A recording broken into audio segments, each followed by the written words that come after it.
C'est l'histoire de comment Dieu était à la recherche d'une épouse pour son fils. Chaque livre est différent d'un autre livre. J'essaye de vous donner les clés afin que vous puissiez par vous-même comprendre.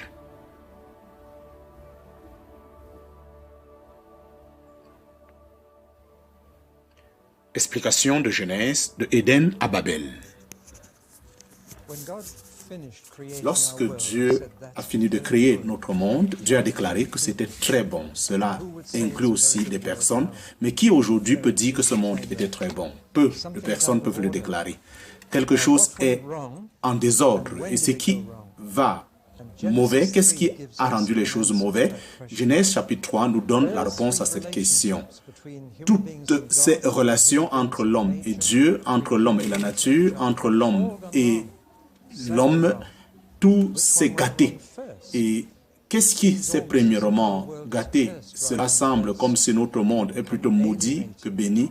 Nous devenons des personnes aliénées et ceci présente trois faits de notre existence. Premièrement, la naissance, elle est très pénible. Deuxième fait, la vie, elle est très difficile. Troisième fait, la mort, elle est certaine. Pourquoi? Pourquoi est-ce que la naissance est difficile? Pourquoi la vie est difficile?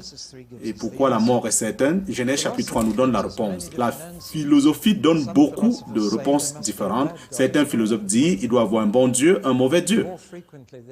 Et le plus souvent, ils disent le bon Dieu a fait un mauvais travail. Et voilà comment est-ce qu'ils essayent de gérer cette réalité. Genèse chapitre 3 nous donne 4 aspects très importants à ce problème. Premièrement, le mal n'a pas toujours été dans le monde. Deuxièmement, le mal n'a pas commencé avec les êtres humains. Troisièmement, le mal n'est pas quelque chose qui est physique, c'est quelque chose qui est moral. Certains philosophes ont déclaré que c'est la partie matérielle du monde qui est la source du mal ou, de manière personnelle, c'est le corps de l'homme qui est la source de la tentation. Non, ça, ce n'est pas la réponse de la Bible. La réponse, c'est que la quatrième étape, c'est que le mal n'existe pas. Il n'y a que des personnes qui sont mauvaises. Le mal n'est pas quelque chose qui existe par lui-même. Le mal, c'est un objectif plutôt qu'un nom. C'est des personnes qui deviennent mauvais. Le mal lui-même n'existe pas. Ici, nous sommes en train de traiter avec Genèse chapitre 3 et des événements et de la géographie et des places. Ainsi, on a l'endroit, la place et comment est-ce que cette catastrophe morale s'est opérée. Ceci n'est pas simplement, mais on a aussi là un reptile qui est beaucoup plus lézard que serpent parce qu'il avait les pieds. Et la plupart des images d'école ne présentent qu'un serpent, ce qui est totalement faux. C'était plutôt un lézard qui parlait. Est-ce que nous pouvons créditer cela? Il y a beaucoup de possibilités. Première possibilité, que c'était Satan qui s'est déguisé. Et l'autre possibilité, c'est que Dieu permettait à ces animaux de parler. Et troisième possibilité, c'est que cet animal était possédé par un mauvais esprit. Lorsque Jésus-Christ a chassé ces 2 animaux qui sont allés tomber dans le puits, les démons sont entrés dans ces porcs. Et c'est possible pour Satan de pouvoir gérer les animaux et ainsi de se déguiser comme l'une de ces créatures pour tenter l'homme. Parce que Satan était derrière ce phénomène. Et ainsi, c'était une créature très rusée. Il était en fait cet ange déchu. Il y a des anges. L'évolution a des problèmes pour croire aux anges. Et d'où ils viennent ces anges.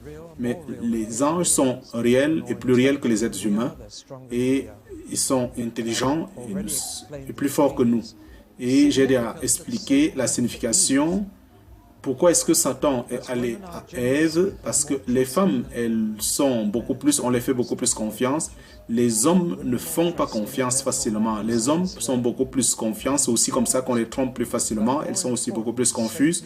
Plus important, Satan était en train d'inverser l'ordre de Dieu et en train d'établir Ève comme la tête de la maison. J'ai souvent honte parce que Adam était là à côté de sa femme et il n'a jamais ouvert sa bouche, même pas une fois. Et je dois le dire de manière très ferme, quelquefois à la télévision, lorsqu'un couple est interviewé lors d'une tragédie, et l'homme est lui là tout calme, et il laisse sa femme parler. Il doit être l'homme qui devrait protéger la femme. Adam devrait argumenter avec Satan, parce que Ève n'a pas écouté directement la parole de Dieu. Adam a écouté directement. Il devrait être celui-là qui devrait dire à Satan que pourquoi est-ce que tu es en train... Ainsi, il y a trois façons de déclarer la parole de Dieu faussement, ajouter à la parole, deuxièmement, enlever à la parole, et trois, changer complètement la parole. Et en fait, si vous lisez attentivement, Satan a géré la parole dans ces trois sens. Satan, il sait exactement la Bible, alors il peut la citer à ses intérêts et il a commis tous les trois erreurs. Et vraiment, que ceci est une réalité aussi, ajouter à la parole ou enlever à la parole ou la changer d'une manière ou d'une autre, c'est faire quelque chose de terrible envers la parole.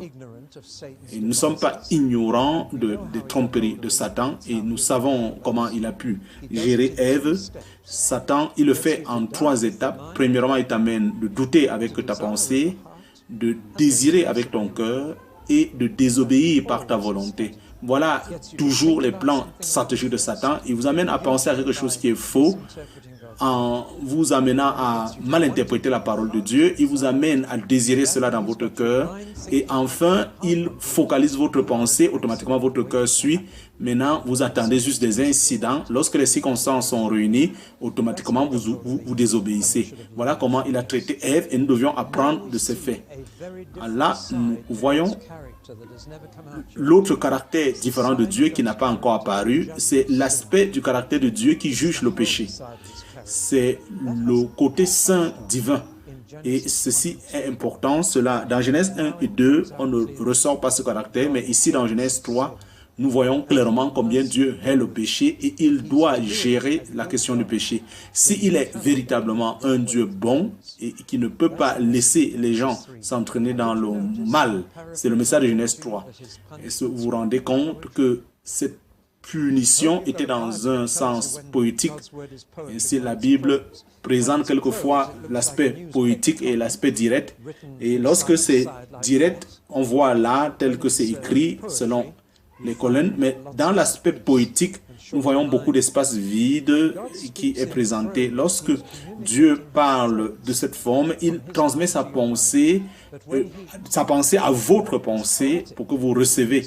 Mais dans le cas poétique, Dieu est en train de transmettre ce qu'il ressent de son cœur à votre cœur. L'un des versets dans Genèse chapitre 1 est poétique. Et ainsi, parlant du sexe, dans ce cas-là, c'est très intéressant. Ainsi, les deux premiers, Dieu devient poétique, où il parle de la femme et l'homme. Et deuxièmement, Adam aussi devient poétique lorsque Adam sort de cette première opération. Et vous savez ce que Adam a actuellement dit, je vais transmettre ça en hébreu. Il a dit, « Wow !» Mais qui est celle-ci là? Et il n'était pas tellement... Plus tard, quelques jours, il va dire, Seigneur, c'est la femme que tu m'as donnée. Combien nous changeons. Mais ces deux aspects divins parlent de ce que Dieu désire, de ce que l'homme veut. Mais dans Genèse chapitre 3, l'aspect poétique révèle aussi la colère de Dieu, la frustration de Dieu, combien il est irrité. Et dans le sens théologique, comment Dieu gère, comment Dieu se ressentit triste de ce que Adam a ruiné toutes choses. Et Dieu savait ce à quoi cela devait l'impeller. Ainsi, du chapitre 4 au chapitre 11, nous voyons le résultat du chapitre 3.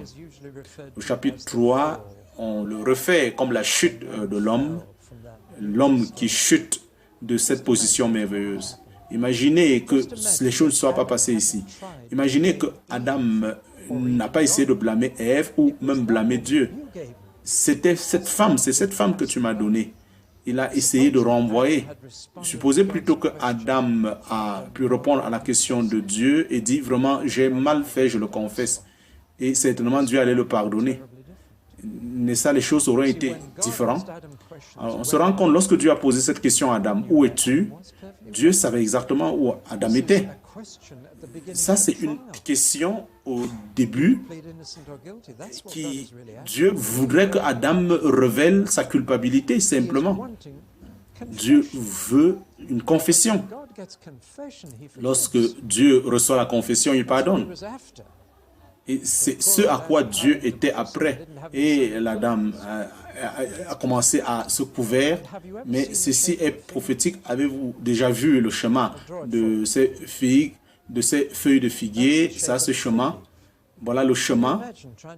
Est-ce que vous pouvez imaginer vous cacher par ces figuiers, feuilles de figuier? C'est prophétique. C'est tragique.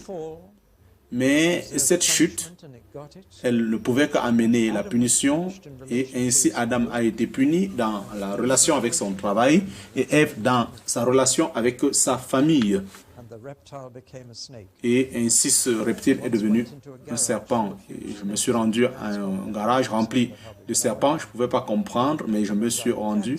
Et il a pris un serpent et il a dit, je veux t'ouvrir la bouche. Et il a ouvert la bouche. Et en ouvrant, à l'intérieur, il y avait quelque chose d'étrange dans cette bouche. Et vraiment, c'était curieux. Je ne le savais pas. Mais j'étais en train de penser.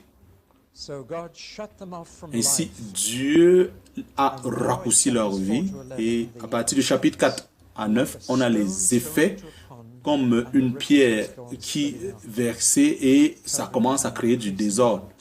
Et ceci couvre beaucoup de temps et l'espace. Ceci est allé jusqu'aux générations de toutes les nations. Une pollution morale qui a contaminé toute la culture et toutes choses. Et ainsi, la science et toutes choses ont été polluées, tout aspect social a été pollué.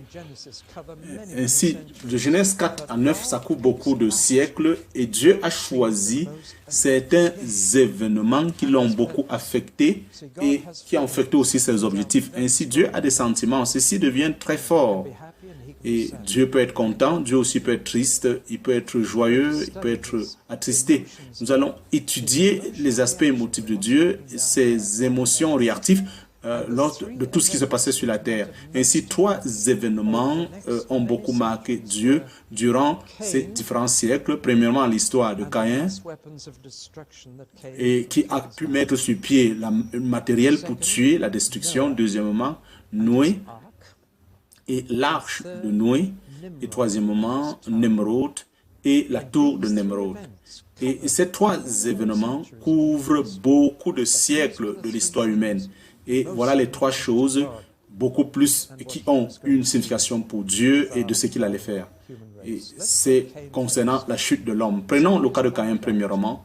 C'est un fait ressort que le péché du premier homme a amené le deuxième homme à tuer le troisième homme. Et voilà la famille d'Adam.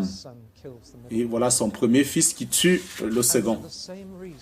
Et pour la même raison, ils ont tué Jésus-Christ. L'envie.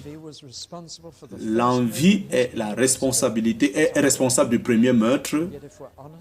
Et si nous sommes honnêtes avec nous-mêmes, nous expérimentons d'une manière ou d'une autre cette envie et ces dégâts. Caïn et Abel. Caïn veut dire je l'ai eu. Il dit oui, je l'ai eu du Seigneur. On l'appelle je l'ai eu.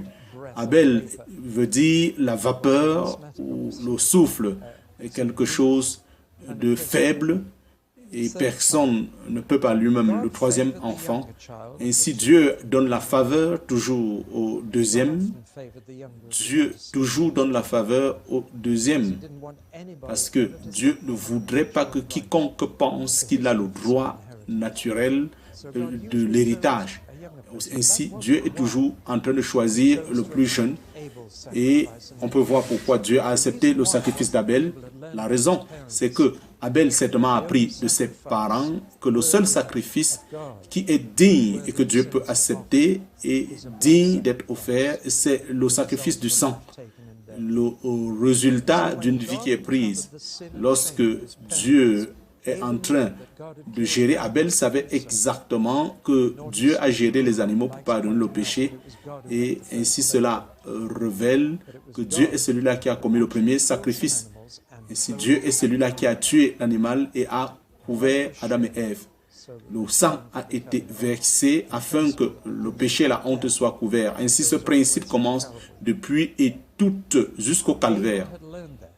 Abel a appris exactement cette leçon. Lorsque Abel a commencé à adorer Dieu, il a amené un animal pour sacrifier.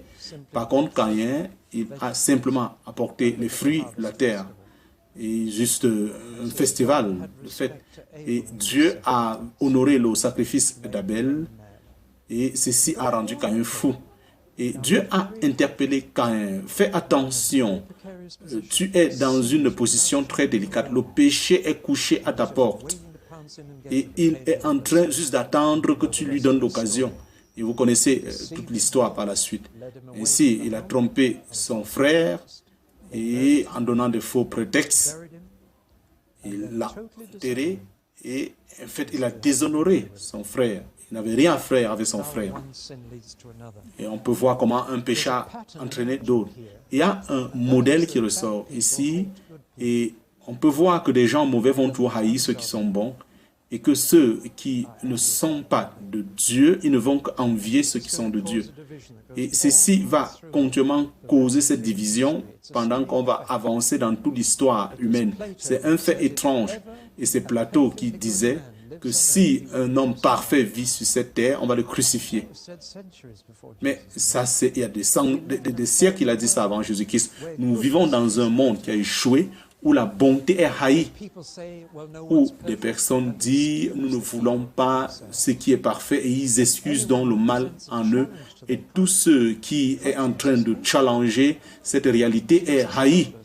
Et Jésus-Christ nous a dit que le monde m'a haï et le monde va certainement aussi vous haïr. Et ça, ceci, c'est un fait, que la reine du bien fait partie du mal de cette société humaine. Nous pouvons dire qu'Abel a été la première personne qui a été tuée à cause de sa justice.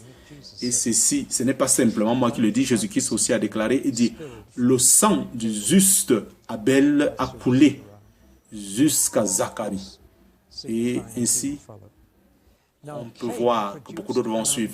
Caïn donc a produit une génération de personnes impures et ce qui est intéressé et attaché à cette lignée, la musique vient de cette lignée que Caïn a produit, la météorologie vient aussi de ce lien et la première fois qu'on a utilisé des métals, c'était faire des armes de grandes pour détruire. Et ceci révèle combien le terrorisme a débuté. Ainsi, la première fois que des armes ont été utilisées, c'était pour des activités terroristes venant de la nature. L'urbanisme est venu toujours de la génération de Caïn. Ce sont eux qui ont commencé à construire des cités. La cité concentre les pécheurs au même endroit et ainsi, il concentre le péché en même endroit. Et les cités deviennent beaucoup plus péchées. Il y a beaucoup plus de péchés à cause de la concentration. On peut donc voir ce que nous appelons le progrès humain sont dérivés de la génération de Caïn. La marque de Caïn y est. Et voilà l'interprétation biblique de la civilisation. Que quel que soit merveilleux, combien de progrès peut être fait, la Bible révèle que cela a pour objectif final de tuer. La tragédie, c'est que toute invention de l'homme, l'objectif final a toujours été pour tuer. Et certains ont été utilisés pour tuer avant d'être utilisés pour aider. Vraiment, c'est l'exemple triste que nous pouvons parler. La polygamie aussi est venue de cette lignée de Caïn. Jusqu'à ce point, c'était toujours un homme et une femme qui se mariaient. Mais au travers de la lignée de Caïn, on voit beaucoup de femmes qui entrent en jeu. Et nous savons que même Abraham, Jacob aussi, David aussi, c'était des polygames. Donc tout ça retourne à Caïn. Ainsi, la même chose, il y avait le troisième frère de David, d'Adam qui s'appelle Seth. Et là, à partir de Seth, nous voyons une autre lignée, une lignée pure venant de Dieu. Et il est dit que c'est de cette lignée de Seth que les hommes ont commencé à invoquer le nom de l'Éternel. Vous voyez, il y a deux lignes qui se développent dès le début et ils sont en train de plonger dans l'histoire de l'humanité jusqu'à ce que les choses vont éternellement séparer. Nous vivons dans un monde où il y a la lignée de Caïn et la lignée de Seth. Et vous devez choisir la lignée à laquelle vous allez appartenir. Quel genre de vie aussi vous allez mener, cela va aboutir à ça. Ça, c'est le premier événement majeur. Et Dieu a dit, lui, il est celui-là qui veille sur Abel. Caïn a dit, est-ce que je suis celui-là qui doit veiller? Dieu a dit, oui, moi je suis celui qui veille. Et son sang est en train de crier vers moi. Tout meurtre interpelle Dieu. Parce que Dieu est concerné. Parce que c'est sa famille. C'est très intéressant. Alors, l'événement prochain, c'est l'histoire de Noé qui est beaucoup connue. Non pas seulement dans la Bible, mais il y a beaucoup d'histoires qui nous parlent de cet événement dans les différentes cultures. Il y a beaucoup de mémoires qui parlent de l'histoire de Noé pour cet événement qui s'est opéré. Ici, nous avons l'origine clairement révélée.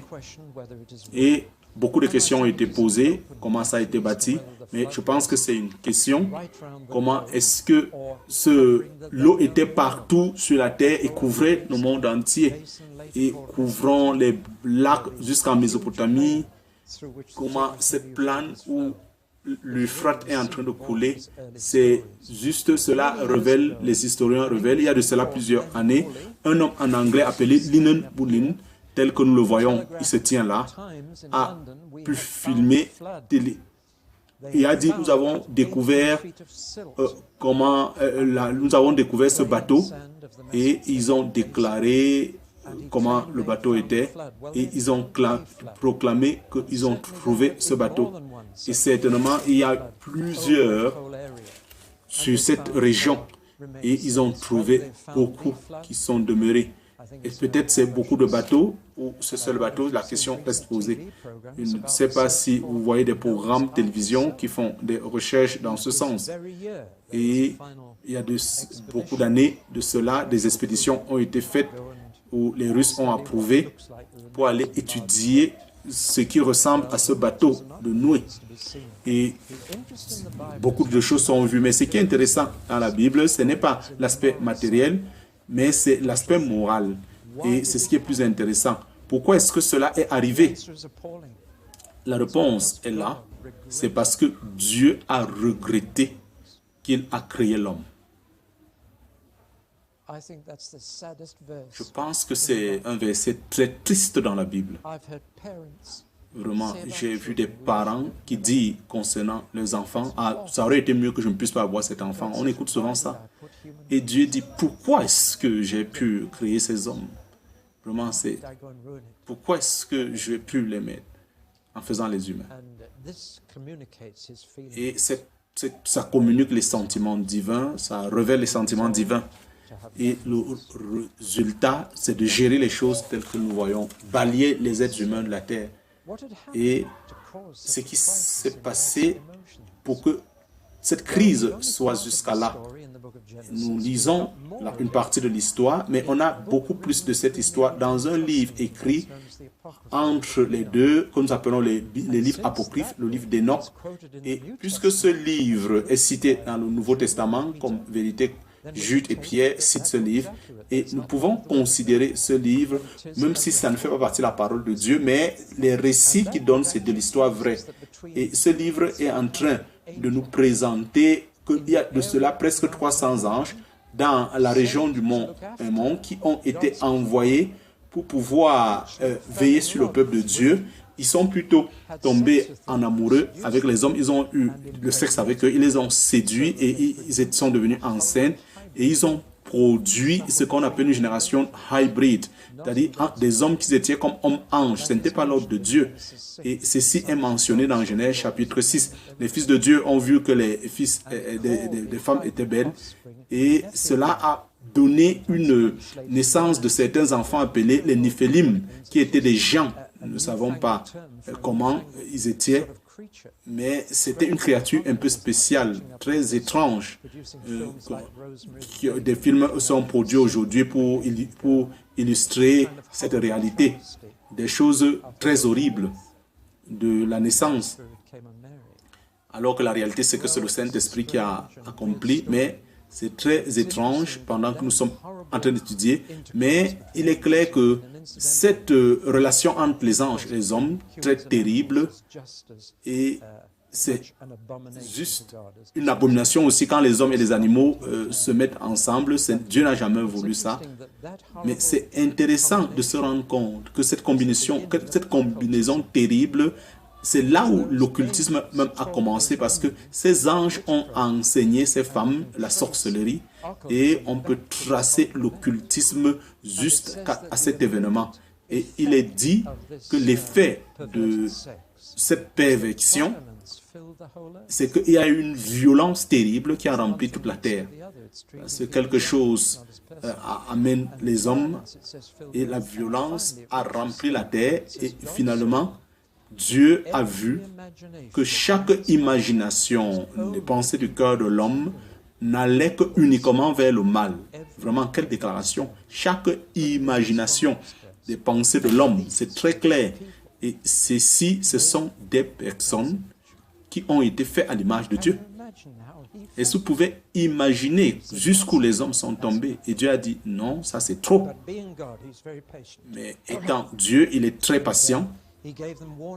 Et il leur a donné des avertissements, de grands avertissements. Et il a géré avec un homme qu'on appelle Enoch, qui était le premier prophète qui a donné un message de Dieu aux hommes. Et le message, c'est que Dieu va venir pour juger.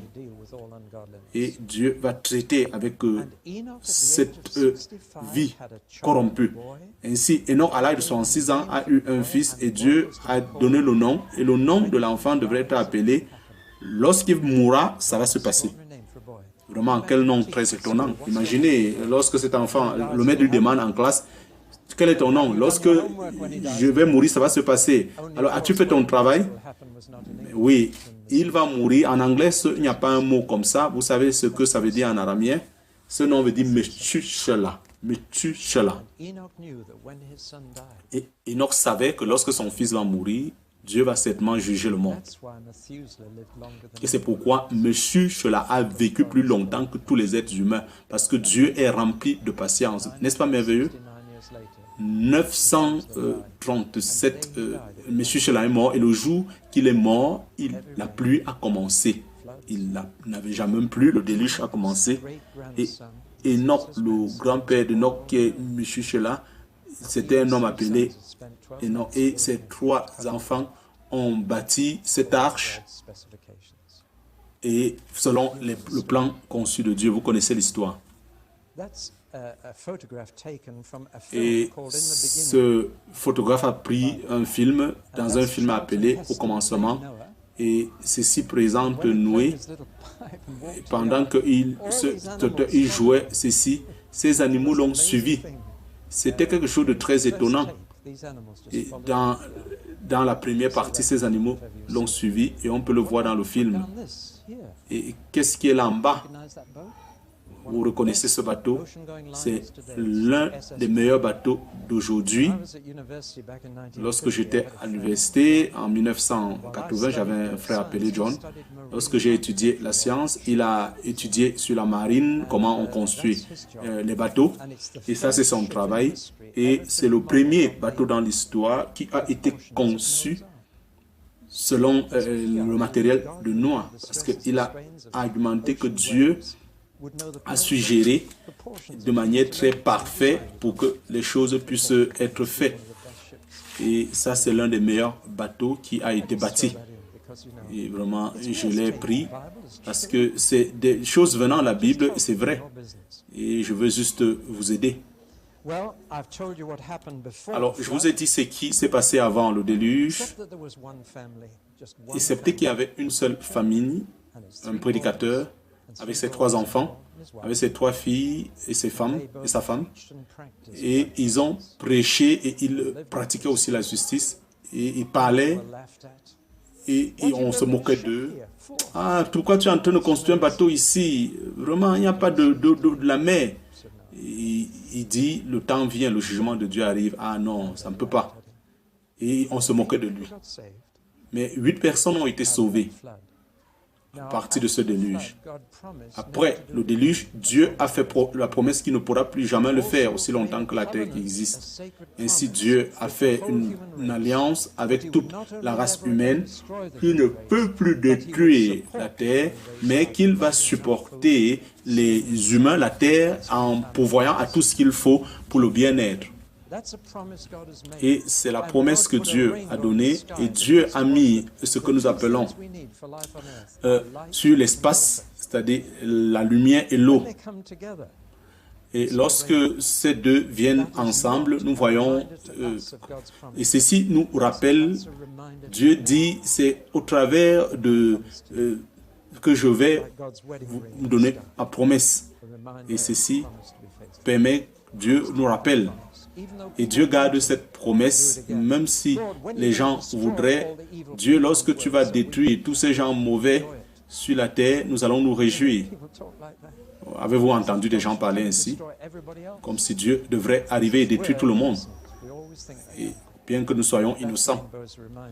Mais ce nous rappelle, Dieu a fait la promesse, il demande quelque chose des hommes, de traiter l'homme, la vie, et que le meurtre soit puni lorsque l'homme tue. C'est ce que Dieu aussi a établi.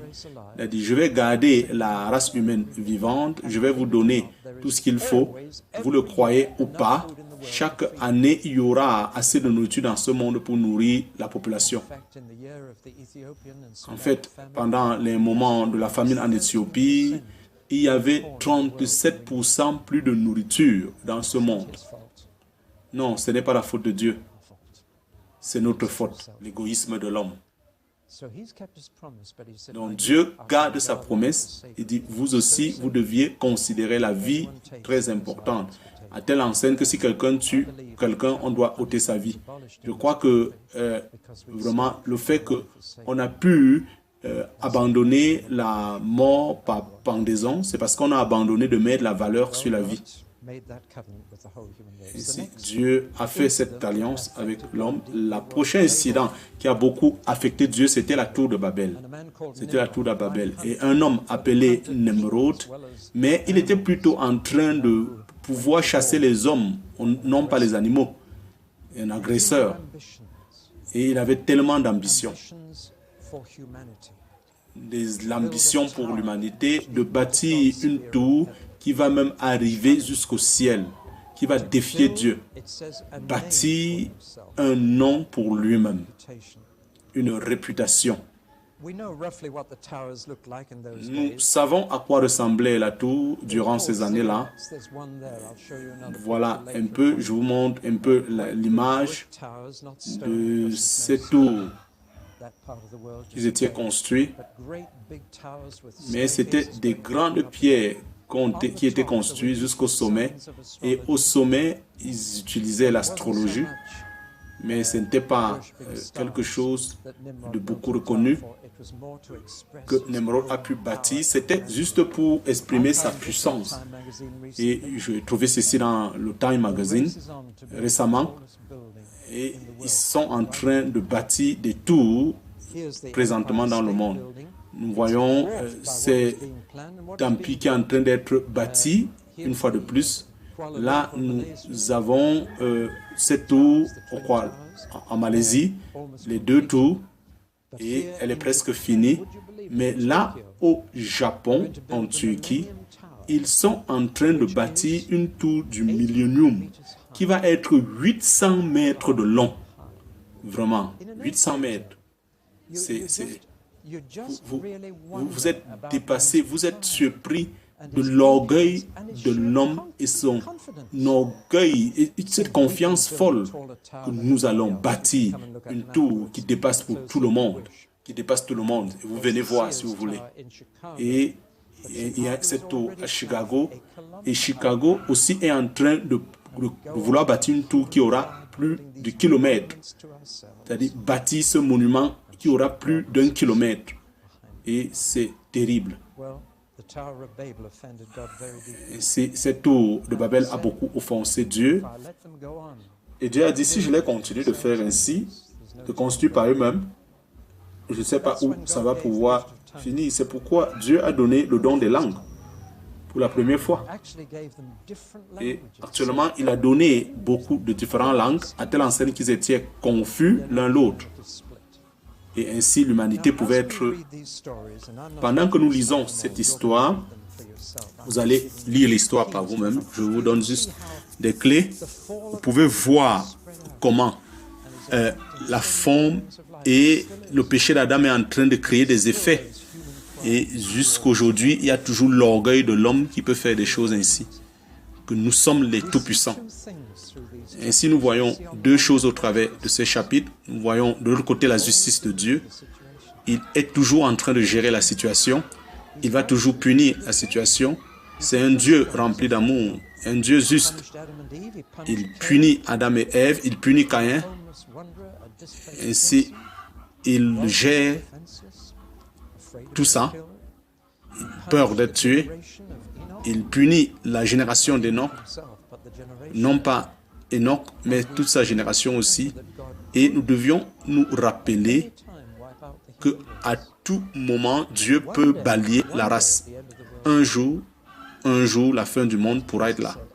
Parce que Jésus-Christ a dit, de même qu'au jour de Noé, de même, ça serait la même chose. Une fois de plus, Dieu, la colère de Dieu va pouvoir gérer toutes choses.